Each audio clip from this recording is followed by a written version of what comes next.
சோழிங்கநல்லூர் சட்டமன்ற உறுப்பினர் சரவணன் நம்மோடு இருக்காங்க. தமிழகத்தில் ஒரு மிகப்பெரிய தொகுதியில் ஒன்று சோழிங்கநல்லூர் தொகுதி. அந்த தொகுதியில் நின்று வெற்றி பெற்றிருக்கீங்க. முதல் முறையா சட்டமன்றத்துக்குள்ள அடியெடுத்து வச்சிருக்கீங்க. எப்படி இருக்கு சட்டமன்றத்துக்குள்ள வந்தது? சோழிங்கநல்லூர் சட்டமன்ற தொகுதியில் அதிக வாக்காளர்கள் இருக்க தொகுதி. நீங்க பாத்தீங்கன்னா தமிழ்நாட்டிலேயே அதிக வாக்குகள் வாங்கிய ஒரு நபரான தாவேக்கால நான் தான் இருக்கேன். அது மட்டும் இல்லாம 96,730 வாக்குகள் வித்தியாசத்துல தமிழக வெற்றிக்கு தான் முதலிடத்தில் இருக்கு. அது மாதிரிலாம் கிடைக்குமான்றது தெரியாது. ஆனா இந்த ரூட்ல பல முறை நாங்க போயிருப்போம், டிராவல் பண்ணிருப்போம், ஃபேமிலியோட போயிருப்போம், ஃப்ரெண்டுகளோட போயிருப்போம். இதெல்லாம் போவோமா நினைச்சு நாங்க ஃபீல் பண்ணதெல்லாம் உண்டு. ஆனா இன்னைக்கு பாத்தீங்கன்னா கிட்டத்தட்ட ஒரு 31 வருஷமா தலைவரோட நாங்க இருந்து போஸ்டர் வெட்டி பாலாபிஷேகம் பண்ணி அவர் நல்லது கெட்டதெல்லாம் விஷயம் கலந்துட்டு அப்படியே இருக்காம எங்களை ஒரு நல்வழிப்படுத்தி இன்னைக்கு தமிழக வெற்றிகளை உருவாக்கி இன்னைக்கு சட்டசபைக்கு கொண்டு வந்து உட்கார வச்சிருக்கா. அவர் பின்னாடி எங்களை உட்கார வச்சிருக்காங்கன்னா இந்த நேரத்தில் எங்க தமிழக முதல்வர் விஜயண்ணா அவர்களுக்கு மனமார்ந்த நன்றியை தெரிவிச்சுக்கிறேன். சொல்ல வார்த்தைகள் இல்லை, அவ்வளவு சந்தோஷமா இருக்கு. என்ன செய்ய போறீங்க உங்க சோழிங்கநல்லூர் தொகுதிக்கு?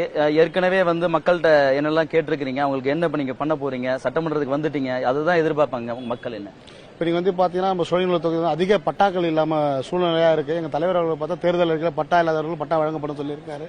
அது மட்டும் இல்லாம கடலோரத்தில் இருக்க விளையாட்டு மைதானம் இந்த மாதிரி விஷயம் கேட்டிருக்காங்க. இந்த கண்ணகி நகர், செம்மஞ்சேரி, பெரும்பாக்கம், இந்த அவசியம் போல அதிக குடும்பங்களை வசிக்கிற இடத்துல சுகாதாரம் சரியில்லை. அதெல்லாம் முதற்கட்டமா அந்த வேலைகளை பார்க்கலான்ற ஐடியால இருக்கு சார்.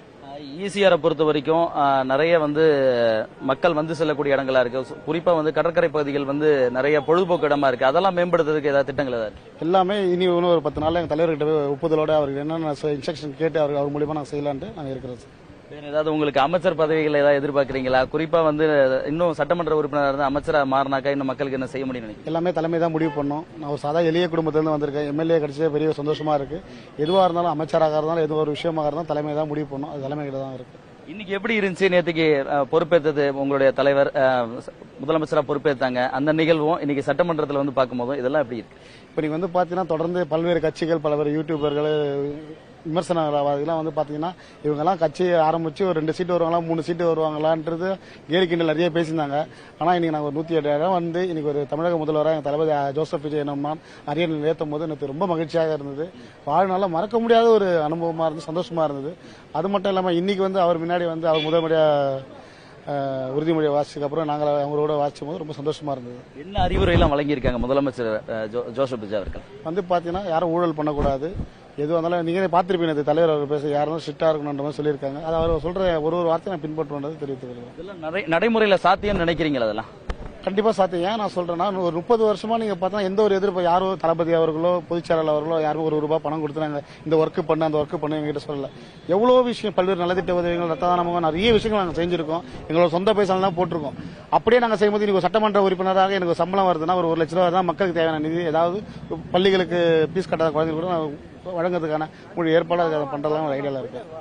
முதலமைச்சர் பதவியேற்ற சொன்னாங்க, நாங்க செய்யக்கூடிய வாக்குறுதிகள் தான் கொடுத்திருக்கிறோம், செய்ய முடியாத கொடுக்கலன்னு இருக்காங்க. ஆனா இப்போ சொல்லியிருக்க வாக்குறுதிகள் நிறைவேற்றதே பல சந்தேகங்கள் கிளப்புறாங்க. பலரும் எல்லாம் செய்ய முடியாதுன்றாங்க. எப்படி செஞ்சு முடிப்பாங்க? கண்டிப்பா செஞ்சு முடிப்பாங்க. தலைவர் அவர் செஞ்சு முடிப்பாரு.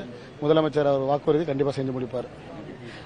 சோழிங்கநல்லூர் சட்டமன்ற தொகுதியினுடைய எம்எல்ஏ அவர்கள் தன்னுடைய தொகுதிக்கு என்னெல்லாம் செய்ய இருக்கிறார், அதே போன்று அந்த தொகுதியில் மக்கள் எதிர்பார்ப்புகள்லாம் என்ன போன்ற பல்வேறு விவரங்களை தெரிவித்திருக்கிறார் அந்த தொகுதியினுடைய எம்எல்ஏ சரவணன் அவர்கள். புதிய தலைமுறைக்காக ஒளிப்பதிவாளர் ஜோஷோவுடன் சுரேஷ்குமார்.